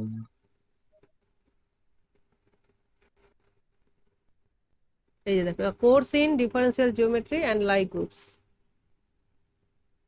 তো এখানে তুমি দেখো এই ম্যানিফোল্ড সুন্দর করে আছে, ডিফারেন্সিয়াল ক্যালকুলাস। এখানে যে ওই যে কনসেপ্টগুলো আমি বললাম, ইনভার্স ম্যাপিং থিওরেম, লোকালি এই যে ইনভার্টিবল হয়, এই কনসেপ্টগুলো এখানে আছে। তারপরে এই যে ট্যানজেন্ট ভেক্টর, এই যে ট্যানজেন্ট স্পেস, হ্যাঁ, ডেরিভেটিভস অফ স্মুথ ম্যাপ, এই জিনিসগুলো তোমরা এখান থেকে পেয়ে যাবে। এই যে ভেক্টর ফিল্ড, এই যে আমি কম বললাম ভেক্টর ফিল্ড কোথা থেকে জানলাম, এখান থেকেই জেনেছি। ঠিক আছে, তো এই আইডিয়াগুলো তুমি এখানে পেয়ে যাবে। তারপরে এখানে টেন্সর, টেন্সরটাকে এখানে একটু অন্যভাবে দেখানো হয়েছে, অ্যাজ এ ম্যাপিং হিসাবে দেখানো হয়েছে। ঠিক আছে, তো এইটাও খুব সুন্দর। এই এই তিনটে চ্যাপ্টার তোমরা পড়তে পারো। ঠিক আছে, তিনটে, 1 2 3, এই তিনটে চ্যাপ্টার তোমাদের জন্য ইউজফুল হবে। আর 5 নম্বরের চ্যাপ্টারটা তোমরা পড়তে পারো, 4 নম্বরটা বাদ দিয়ে দাও, 5 নম্বরটা পড়তে পারো রিমানিয়ান জিওমেট্রির জন্য। এই যে মেট্রিক টেন্সর যেটা ছিল তোমাদের বই আছে, ওই জিনিসটা তুমি এখানে পেয়ে যাবে। ঠিক আছে, তবে এই বইটা পড়তে হয়তো তোমাদের ডিফিকাল্টি লাগবে, কিন্তু তাও এই বইটা আমি বলবো পড়তে, কারণ এই বইটা বেশ ভালো।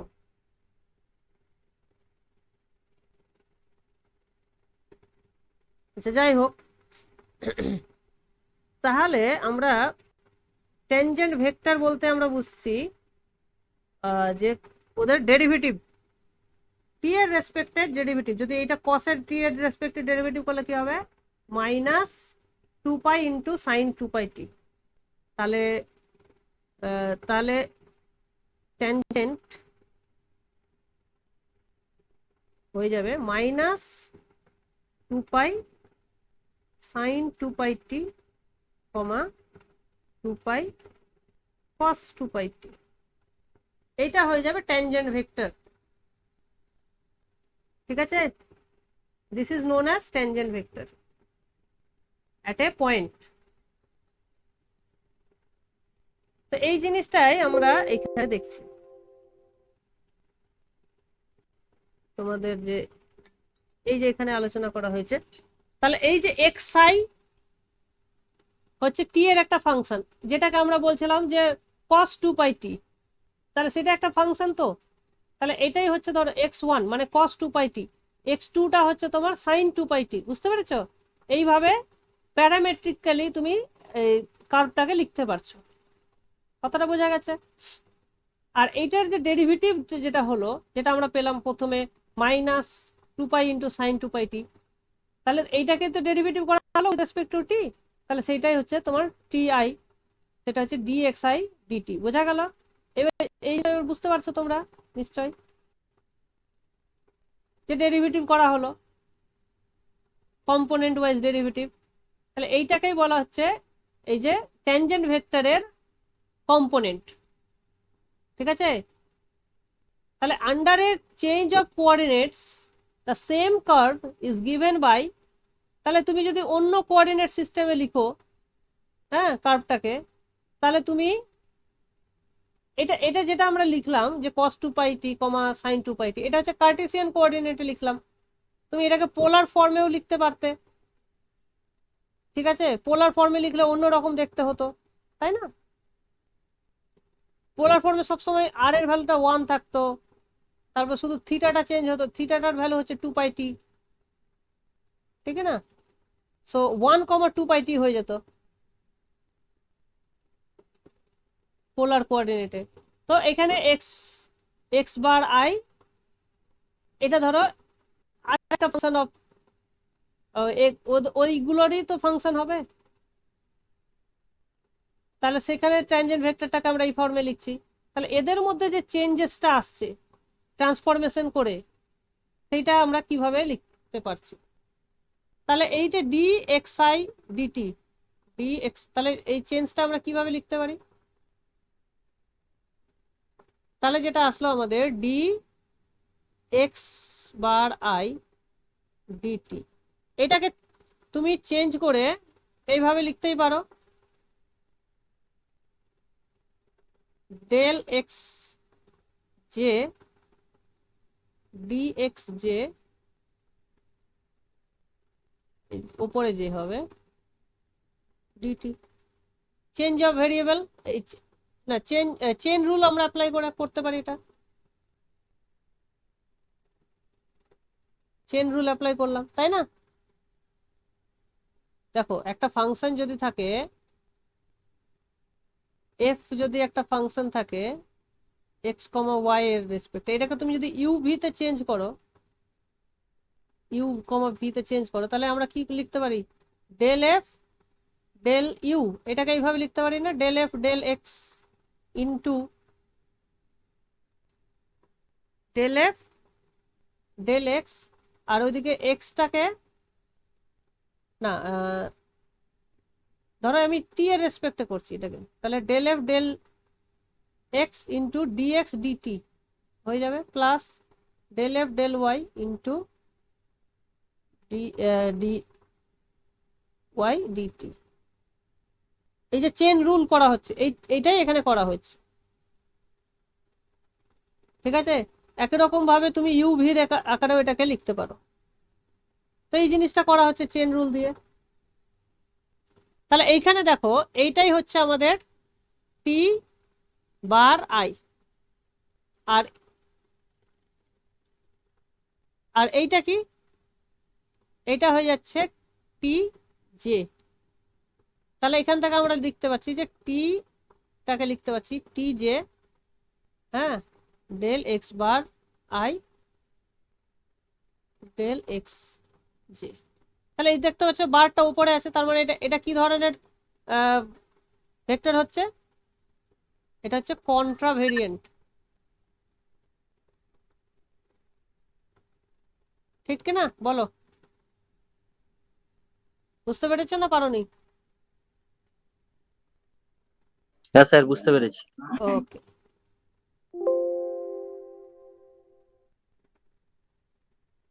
আর যেটা গ্রেডিয়েন্ট হয়, এখানে ওয়েটেডটার দরকার নেই, ওয়েটেড কন্ট্রাভেরিয়েন্ট এটা দরকার নেই। কোভ্যারিয়েন্টের ক্ষেত্রে দেখো রুলটা কি, বারটা নিচে আছে, ঠিক আছে, বারটা আছে নিচে, তো এইভাবে যদি থাকে তাহলে সেটাকে আমরা কোভ্যারিয়েন্ট বলছি। আর একটা নোটেশন হচ্ছে যে কন্ট্রাভেরিয়েন্টে সবসময় ইন্ডেক্সটা উপরে লিখতে হয় আর কোভ্যারিয়েন্টে নিচে লিখতে হয়, সেই জন্য টি আইটা নিচে লিখেছে, সাবস্ক্রিপ্ট। তো কোনো একটা যদি স্কেলার ফিল্ড হয়, স্কেলার ফিল্ড, তাহলে তার যে গ্রেডিয়েন্ট হয়, তোমরা নিশ্চয়ই পড়েছো ভেক্টরের ক্ষেত্রে গ্রেডিয়েন্ট ভেক্টর এইভাবে লেখা যায়। তো এই যে গ্রেডিয়েন্ট ভেক্টর, সেইটা কিন্তু আবার কোভ্যারিয়েন্ট ভেক্টর হয়ে যাচ্ছে, বা কোভ্যারিয়েন্ট টেন্সর অফ অর্ডার 1, ঠিক আছে? তো সেইটাকে আমরা এখানে ভেরিফাই করতে পারছি এই using the same chain rule. তাহলে del f bar del x bar i, এটাকে আমরা লিখতে পারছি del f del x r into del x r del x bar i. তাহলে দেখতে পাচ্ছ এটা হয়ে যাচ্ছে তোমার কম্পোনেন্টটা, আর এই বারটা যেহেতু নিচে চলে আসছে, সুতরাং এটা একটা কোভ্যারিয়েন্ট ভেক্টর, ঠিক আছে?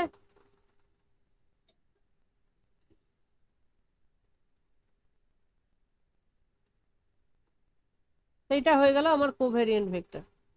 তো এই একটা এক্সাম্পল। তারপরে আছে ইনভেরিয়েন্ট। কোন কোন জিনিস ইনভেরিয়েন্ট থাকে? If s i r t i, দেখো এইটা হচ্ছে তোমার কন্ট্রাভেরিয়েন্ট, টি আইটা হচ্ছে কোভ্যারিয়েন্ট, দুটো কম্পোনেন্ট আছে।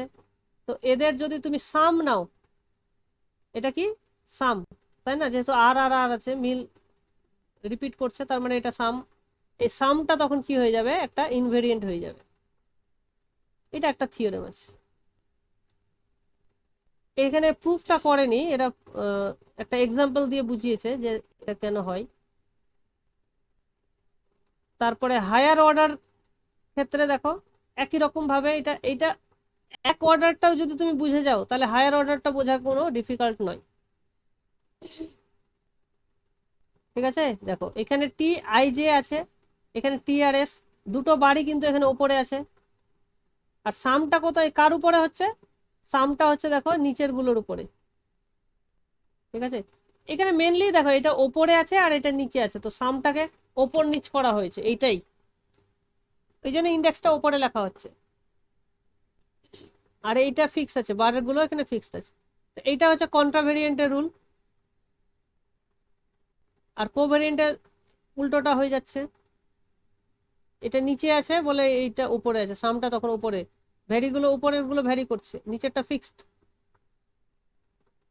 এই হচ্ছে, আর মিক্স টেন্সর মানে দুটোই, একটা উপরে মানে দেখো এখানে আইটা হচ্ছে কন্ট্রাভেরিয়েন্ট, তাহলে বার আইটা উপরে থাকবে, আর এখানে ওইভাবে এটা হয়ে যাচ্ছে মিক্সড। তো এইটাকে মিক্সড হলে এটাকে বলা হবে 1,1 অর্ডারের টেন্সর, 1,1। ঠিক আছে, তো এইরকমই এই ধরনের ভেক্টর এটা হচ্ছে পি কমা কিউ ফর্মের, পি কমা কিউ অর্ডারের একটা মিক্স টেন্সর। এটা হচ্ছে জেনারেলাইজড ভেক্টর ফিল্ড, বা এগুলোকে টেন্সর বলা হচ্ছে অ্যাকচুয়ালি, এগুলো কিন্তু এগুলো হচ্ছে টেন্সর।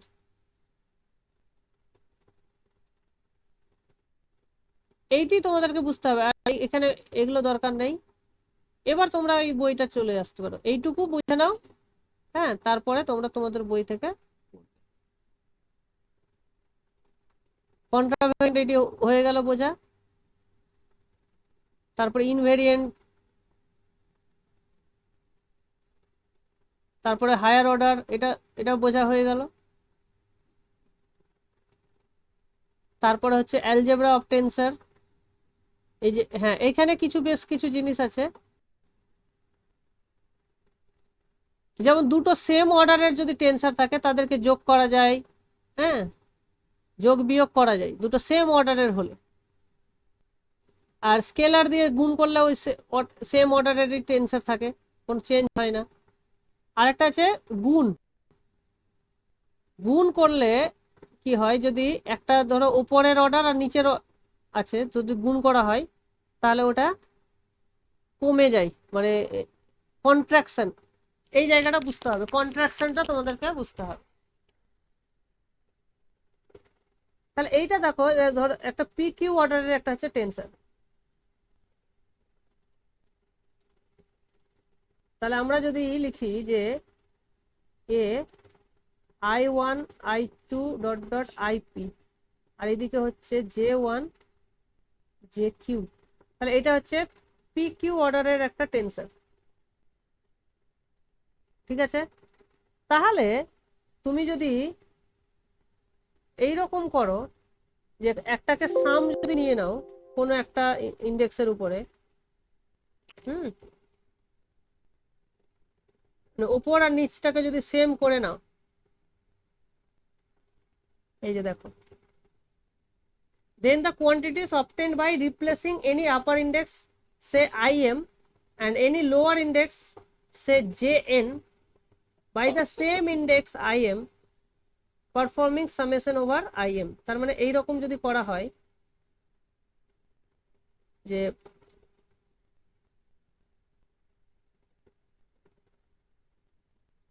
ধরো এইটার আর এটার উপরে ধরো যদি আমি সাম নিয়ে নিই,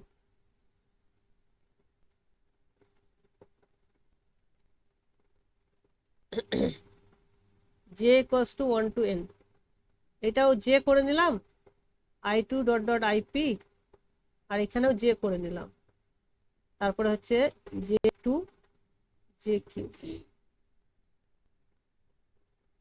তাহলে এই যে সামটা হয়ে গেল, দেখো এই জেটাকে আমি ফিক্সড করে নিলাম, দুটোতেই সেম করে নিলাম, তাহলে যেটা দাঁড়াবে এটা তখন হয়ে যাবে p মাইনাস 1 কমা কিউ মাইনাস 1 অর্ডারের টেন্সর হয়ে যাবে। মানে যদি কোনো একটা ইন্ডেক্সের উপরে তুমি সাম নিয়ে নাও ওপর নিচে, তাহলে সেই কি হয়ে কোলাপস করে যায়, তখন ওটা P-1 Q-1 অর্ডারের একটা টেন্সর হয়ে যায়। তো এটা একটা কন্ট্রাকশন বলা হয়, এই পদ্ধতিকে কি বলা হচ্ছে, কন্ট্রাকশন। বোঝা গেল?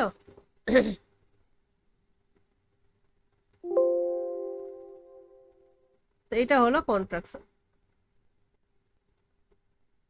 তাহলে আপাতত এইটুকুই আমরা আজকে ধরো শিখছি। এখানে এই এক্সারসাইজ গুলো করেছে কয়েকটা। তারপরে এর পরের দিন আমরা সিমেট্রিক স্কিউ সিমেট্রিক টেন্সর পড়বো। সিমেট্রিক আর স্কিউ সিমেট্রিক টেন্সর মানে ধরো আই জে কে তুমি যদি ইন্টারচেঞ্জ করো, ভ্যালু যদি না চেঞ্জ হয় তাহলে বুঝবে ওটা সিমেট্রিক, আর যদি চেঞ্জ হয়ে মাইনাস সাইন আসে তাহলে বুঝবে স্কিউ সিমেট্রিক। আর কিছুই নয় ওটা। তারপরে কোসেন্ট ল এর পরের দিন আমরা একটু শিখবো। তারপর আছে কনজুগেট সিমেট্রিক টেন্সর, এই কটা জিনিসই আছে। আর কার্ভিলিনিয়ারটা নেই তোমাদের, ঠিক আছে? তো কনজুগেটটা শিখবো আর কোসেন্ট লটা শিখবো। তো মোটামুটি সিমেট্রিকটা বলবো আর একটু, তারপরটাই হয়ে যাবে। ঠিক আছে, মেন হচ্ছে এখানে এক্সাম্পল নিয়ে কাজ করা, তবেই ব্যাপারটা বুঝতে পারবে, ক্লিয়ার হয়ে যাবে। তো আমরা পরের দিন বেশ কিছু এক্সাম্পল নিয়ে কাজ করব। এই চ্যাপ্টারের উপরে আর একদিন সময় দেবো, তারপর আমরা নতুন চ্যাপ্টারে চলে যাব। ঠিক আছে, তো এই অবধি আচ্ছা। থাক আজকে। ঠিক আছে। তোমরাও চেষ্টা করো এক্সাম্পল গুলো নিয়ে, তোমরা কোশ্চেন পাঠাতে পারো, ডিসকাস করতে পারো আমার সঙ্গে। ঠিক আছে, হ্যাঁ স্যার। তাহলে শেখা হবে ভালো করে। চলো তাহলে রাখছি। হ্যাঁ স্যার, গুড নাইট স্যার। হুম, গুড নাইট। Good night.